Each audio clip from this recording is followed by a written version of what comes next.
episode of Crafting with Cosplay Fabrics. My name is Indra, and today I'm going to teach you a little bit about sewing our stretch fabrics. Okay, so the very first thing that you guys have expressed to me is having issues sewing some of the materials that have finishes on it, as far as like the stretch materials, stuff like the oil slicks, some of like the foiled fabrics like the watercolor foils, or Ultrapreme, things like that that aren't exclusively just stretch fabrics but that may have like a finish over it. So I wanted to explain to you a little bit about sewing needles and why you might be having this problem, and maybe something that might help you. So total like layman's term sort of crash course into this. So if you look at a sewing needle, you're going to see that there are these like numbers at the bottom, and the larger the number, the more heavier and thicker and sharper the needle is typically going to be. This is the usual case. Obviously there's a lot more into it, and of course do your research, but the smaller the number of the needle, the more delicate and more thinner and rounder the point of the needle is going to be. So that's why when you are sewing stretch material and it's more of a smaller needle, it's got a rounder tip, because the whole point is you don't want to like poke a hole through something stretchy, but rather that it's basically, if it's a round needle, it'll sort of spread the threads apart and sew through it. But that's a little bit of an issue when you have something like a foil, like something like this, that the needle won't really go through it very easily, and it might start to catch, or you might start to have like a little bit of like curling happening. So consider that you need a sharper needle. So I really recommend using something kind of like in between, something a little bit sharper and not so rounder. Universal needles tend to be great for that, because they still have a relatively round tip, but they are a little bit sharper. But I do recommend that you just try it out. Use a scrap fabric at first and see what works.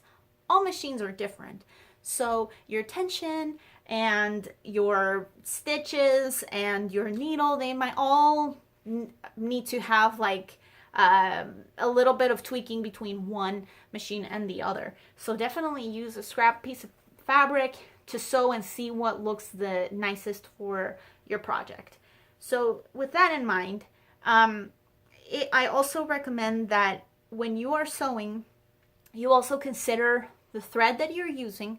So be sure that you're using a high quality thread. A lot of times there's some issues with sewing with just regular or cheap thread, and that I tell you that I've learned that lesson the hard way.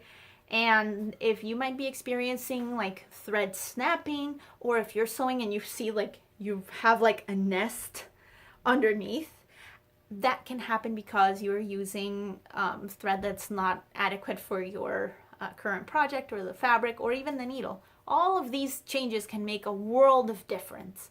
And the other thing is considering like the foot that you're using.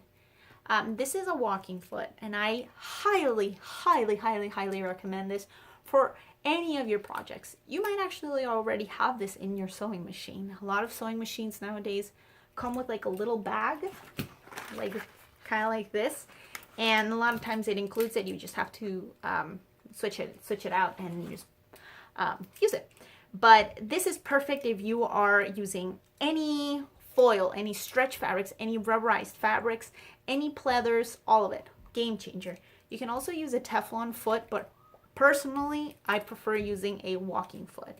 So when you are sewing and you are like trying all of these things out, also remember that you have to do your research and see what works for you and what works also for your machines. I know from personal experience that using the same two needles in two separate machines will not give me the same result. So just try it out and see if you have any foils or anything like that. Remember, try and use a needle that's kind of like an in-between. I personally like to use around like a 90 or, as I said, a universal needle. But if you are sewing anything regular, like just a regular like stretchy fabric, this is just the matte stretch. This is the jumbo stretch. You can use just a regular stretch needle. And if you have any fabrics like the Ultrapreme, the Super Hex, anything that has like a texture, rubberized or anything in it, try it out first. Have a scrap, even if it's a tiny little scrap, and see what works for you. So I hope that this helps you. I hope that this maybe gives you a better idea of some of the issues that you might be running into with sewing your project. Also, if you are sewing any stretch fabrics, try and sew using a zigzag and trying to see if it needs to be longer or wider. That also makes a world of difference. So as always, I hope that this helps you with your future projects. And again, if you have any questions or if there's anything that you would like to see, please leave them in the comment section below, and I will be so happy to reply to you or even make it into one of our future videos. If there's anything that you would like to see as far as tutorials, also let me know or hit me up. I'll have all the information in the info box below, and I hope that you guys join me next week for another tip, trick, or tutorial featuring Cosplay Fabrics. See ya!